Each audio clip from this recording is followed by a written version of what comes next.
ఐగుప్తుడు అనగా ఎవరు? బరువులు మోయించేవాడు. నీ భుజాల మీద బరువు, నీ కుటుంబంలో బరువు, నీ సంఘములో బరువు, నీతో బరువు మోయిస్తున్న వాడు ఎవడనంటే ఐగుప్తుడు. బరువు మోయలేకపోతున్నాం, కుటుంబాన్ని బలవంతంగా లాక్కొని వస్తున్నాం. ఏమండి, ప్రతిరోజు ఎలా గడుస్తుందో కూడా అర్థం కాని స్థితిలో బరువు భారముతో మోస్తున్నావు కుటుంబాన్ని. ఇప్పుడు దేవుడు ఏమంటున్నాడో తెలుసా? నువ్వు ఊరక ఉండు.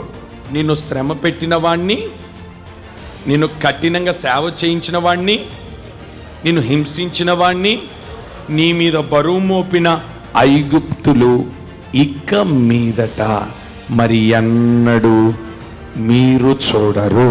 సంఘము చూడదు, ఇక్కడున్న విశ్వాసులు ఇక చూడరు. ఇంట్లో ఇక ఐగుప్తు నిన్ను చూడవు, నీ ఉద్యోగ స్థలంలో ఆ ఐగుప్తు నీకు చూడవు, ఈ సంఘములో ఇక ఐగుప్తు నిన్ను చూడవు, నీ ఊర్లో నీ గ్రామంలో ఐగుప్తు నీకు నువ్వు చూడవు. చూడకుండా దేవుడు చెయ్యనుగాక.